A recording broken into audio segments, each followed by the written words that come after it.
You should stop trying to optimize your life.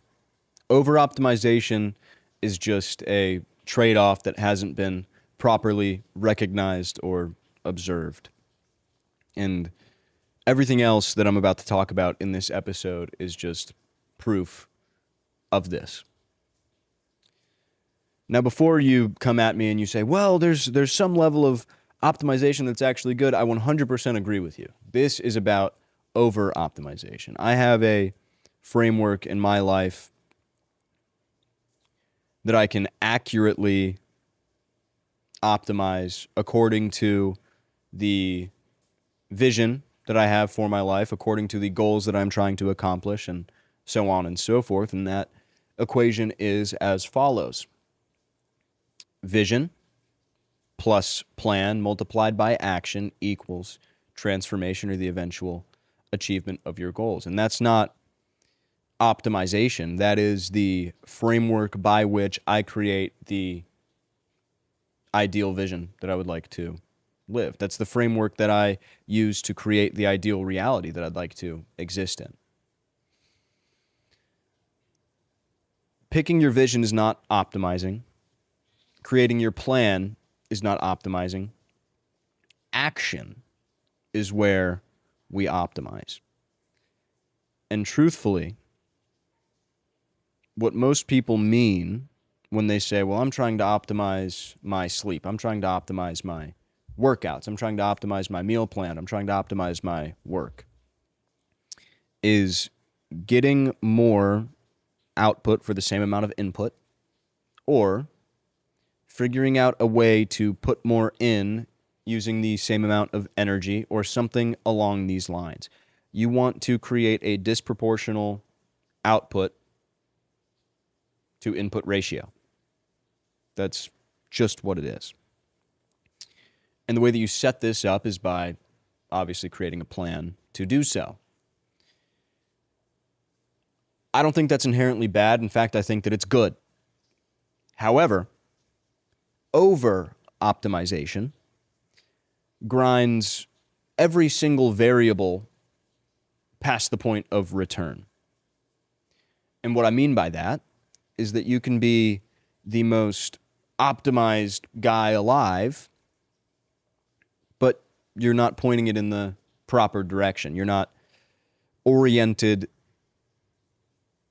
in the direction of your ideal vision. Another way that this could manifest is you're trying to optimize your sleep, so you get a Oura ring. I've fallen into this trap, actually. It's pretty funny. But you get an Oura ring to optimize your sleep, you get your sleep score, all this stuff, and then you end up stressing about optimizing your sleep so much so that you actually lose sleep over trying to optimize your sleep. It actually puts you in the opposite direction, right? Same thing can be said for meal planning. You set up your diet so dialed in, but you have one cheat day and it sets you back 3 weeks. Same thing can be said for your basically anything in your health and fitness, but specifically training, eating, and sleeping. If you're training, you miss a day, you go, well, I didn't work out yesterday, might as well skip today too. You optimize, in air quotes here, so much so that you actually deteriorate your efficacy. You actually reduce your outputs. Another way that this can manifest is the way that you are optimizing is just putting in so much more effort to get a smaller amount of output proportionate to the amount of effort you're putting in. And how I would say this is you get 20% more output for doing double the input. You get 20% more output for doing double the effort, double the action. That is not a trade-off that I'm willing to make, at least. Right? The 80-20 rule is super solid. Do the 20% of things that get you 80% of the reward, or 80% of the output, or something like this. When you obsess over optimizing your sleep, optimizing your cortisol, optimizing your deep work, optimizing your whatever it is. You add all of these variables. Like I'll use the example of Alex Ramos's work in a dark room framework, right? Imagine you're on vacation and you can't close your drapes or whatever.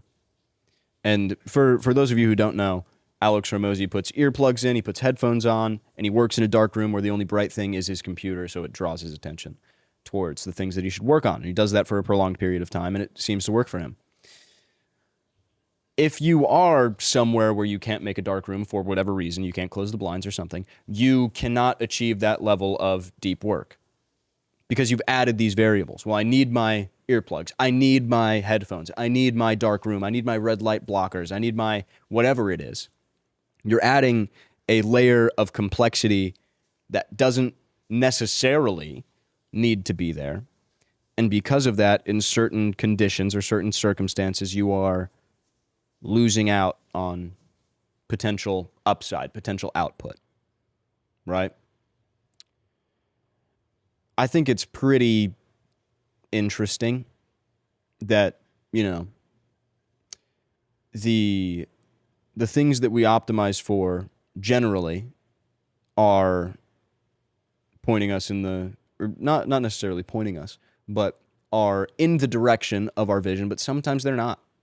Sometimes they're absolutely not.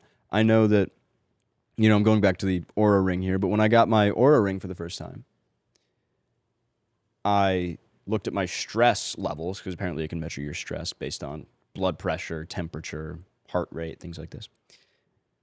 And I looked, and apparently I was super stressed out. I didn't feel stressed out, but I was super, super stressed out on a metabolic level, or at least how this little thing measures that.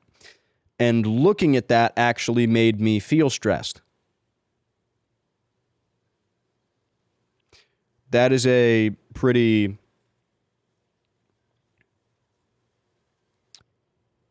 easy visual representation of what this could look like in your life. I want to talk about a little, I guess you could call it a story. A few days ago, I joined a mentorship group, and I'm talking to this guy, and we're basically talking about how to level up the podcast, how to get better at content creation, how to get better at speaking, things like this. And the largest action item that he gave me was to spend 4 hours, a completely uninterrupted 4-hour time period, doing nothing. A 4-hour time period doing nothing but existing. And maybe I have a notebook there to write down some stuff, but there's zero inputs going into my brain. That has proved to be more difficult than I otherwise thought that it would be, because I have spent the last 4 years of my life doing lots and lots and lots of input because I was optimizing for knowledge. I wanted to learn about business. I wanted to learn how to conversate correctly. I wanted to learn how to be a better interviewer, a better podcaster. I wanted to learn history, philosophy, all these things. Now it has come to a point where the highest leverage thing that I can do for the creative endeavors in my life, mainly podcasting, making videos, stuff like this, is nothing. And doing nothing, of course, is something. I'm still, technically taking action, but it's very difficult to white knuckle, nose to the grindstone, pedal to the metal, the creative muscle. There is a level of allowing that you need to have. I'm very not great at this, or at least I haven't been in the past. I am more of a doer than a let happen-er. So, historically speaking, heavy creative endeavors are semi-difficult for me, or at least more difficult than other things. And it's an interesting sort of paradigm shift to go from, wake up every day, study for 3 hours, and then do a bunch of fucking work, nose to the grindstone, belt to ass style. Switching from that to wake up, go on a run, no outside stimulus, let my thoughts flow through me. Maybe I originate some ideas. Maybe I think about something that happened in the past that I can talk about. Maybe, I think about the future, things like this. It's an interesting paradigm shift. It's a very, very interesting paradigm shift. And for a lot of people like myself, the people that feel semi-guilty for being lazy, semi-guilty for not filling up their time with some sort of productive action, it's difficult and weird to think that the highest leverage action that you could take right now to get closer to your ideal vision, to your version of an extraordinary life, is to do what seems to be nothing. Hang out on a hammock for 4 hours with a little journal. Go to the beach. Something like this. It's very difficult to sort of wrap your mind around how that could be the highest leverage, most efficacious use of your time, especially when we live in the hustle culture, overoptimization, cold plunge, David Goggins world that we're in. And a lot of that has to do with social media and things like that. But the real is that there are seasons in which you must optimize for a certain thing. I don't think that anything excluding health, wealth, and love are evergreen. And what I mean by that is this. If you want to optimize for a certain emotional state, say gratitude, or I guess you could call that a character trait. There's a little bit of overlap. But regardless, you want to optimize for more gratitude. You put into practice some sort of a gratitude ritual. In the morning, you write down 5 things that you're grateful for. And, you feel different and all these things. And eventually it becomes habitual. And eventually you don't even have to write down the things that you're grateful for anymore. You just are grateful for them. You can now de-optimize that little knob that you had, you once needed to turn on. Now you can turn that off because it is now just built into your operating system, I guess. It's built into your way of being. It is now habitual. You can sort of step away from the rigorous, structured, every day I wake up, write down 5 things, feel grateful. Okay, cool, it's done. You can sort of step away from that because it's now second nature. I think that health, wealth, and love, health and fitness, financial, and your love relationship are, we've talked about on this show, the big 3, the big 5. Those are the things that I would say I won't really ever stop optimizing for. Really? I always want to be in good shape. I always want to be in, abundance financially. Of course, I always want to have a amazing relationship with my wife. But what I definitely don't want to do is in those periodic optimizations, like we talked about, the character trait or emotional state. You could also say intellectual or social. Optimizing for those things could be periodic. I definitely don't want to make trade-offs for the periodic at the expense of the evergreen, if this makes any sense. I'm going to expand on this a little bit. If my relationship with my wife is top tier, I'm making more money than I can even spend, and I'm in the best shape of my life, and I want to have a more fruitful social life. What I definitely will not do is optimize for my social life at the expense of my health and fitness, for example. I would refuse to go out drinking every night with my buddies because that would put my health and fitness in jeopardy. That would put my relationship in jeopardy. And if we're being honest, probably my financial life as well. Now, the reason why I'm intentionally staying away from the word sacrifice is because I am a staunch believer of the Ayn Rand sacrifice does not exist idea.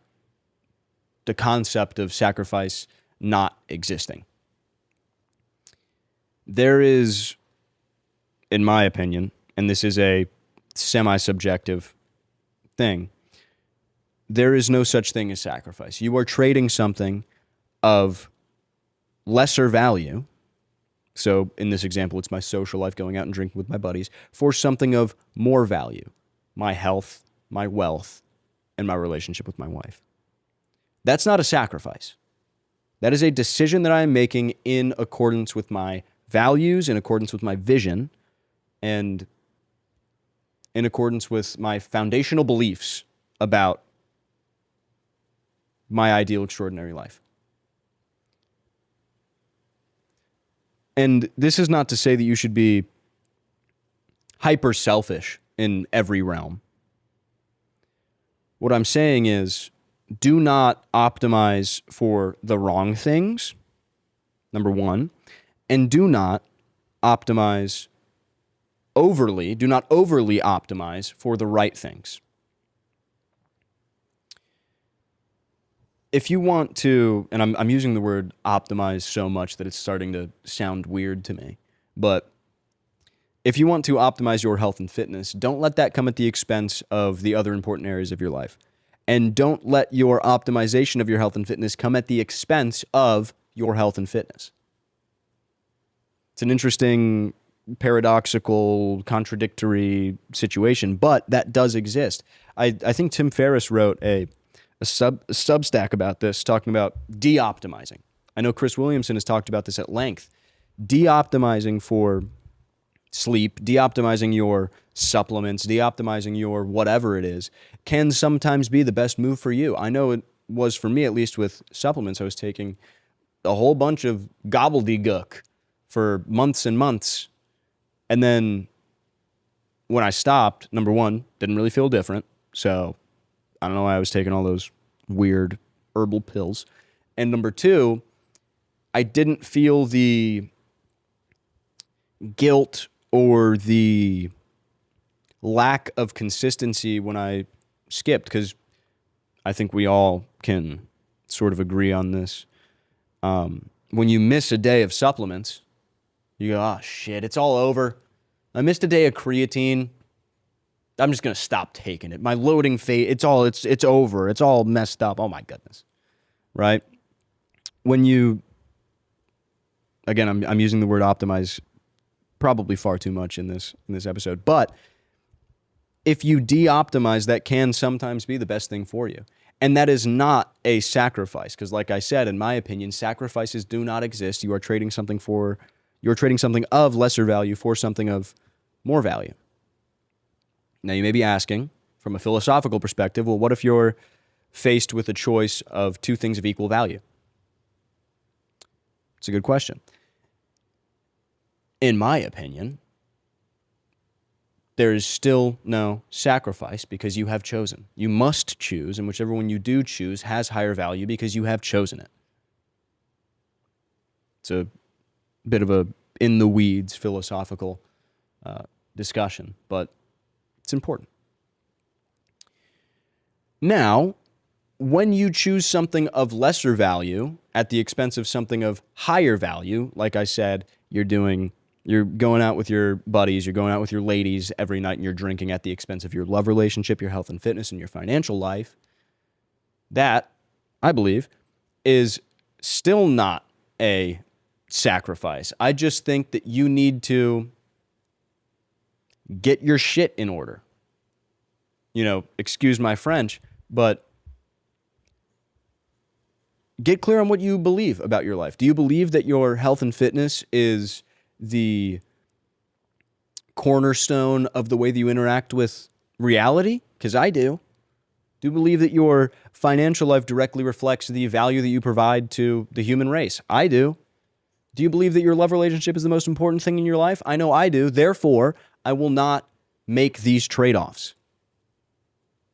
If you are not clear on what you believe, if you're not clear on what you want, if you're not clear on why you want what you want, it's very easy to get caught in this trap of trading something of higher value for something of lesser value. It's very easy. The inoculation to that is, like I said, getting clear on those three things, as well as creating a plan to make sure that you don't mess up. And this is not optimization. I can tell you that for a fact. This is effectiveness. Being effective is getting what you want. In order to get what you want, you need to understand first what you believe about it, whatever that thing is, then define exactly what you want. Helps to define why you want it. That's a good motivator. And then you figure out the things that you need to do to get it, and then you do the things. And in my opinion, optimizing your action, optimizing how you do the things, is very useful. If somebody came to me and they said, "Hey, Justin, I have a awesome thing for you. If you, did breath work before a podcast, you did 5 minutes of breath work, you would talk much more clearly. You would have much more energy. You wouldn't be as distracted." Things like this. I would say, well, for 5 minutes, I get a large output. Yeah, I'll do that. And by the way, did breath work before this podcast. Does help. Thank you, Elliot. I love that. That is not coming at the expense of anything else in my life. Amazing. If somebody came to me and they said, "Hey, you know when you're interviewing someone, if you research them for 300 hours, I bet your podcast questions would be 20% better." No, I'm not doing that. No fucking way. I think excuse my French again. I think that the demarcation point, the demarc point between solid optimization, real good, trying to get disproportionate outputs in ratio to your inputs versus over-optimization is the trade-offs. If you put in 20% more effort and get 80% more output, that's amazing, assuming that it doesn't come at the expense of the important things in your life. If you put in 5% more effort and you get 300 million% more output, but it comes at the expense of your health, wealth, love, emotional life, your character, your social life, your career, no, that's not worth it. Not at all. Suffice all of this to say,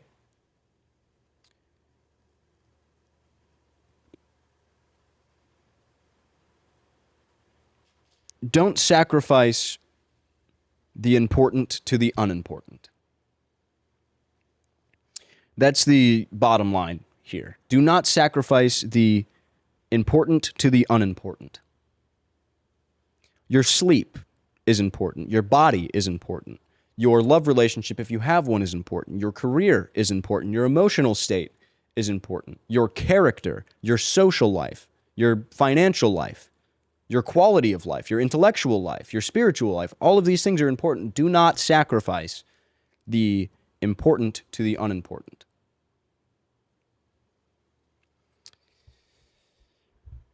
Ladies and gentlemen, I hope that you enjoyed this episode of The Extraordinary Life. I am your most gracious host, Justin Butcher, your host with the most. I hope to see you again next week for another episode. Bye-bye for now.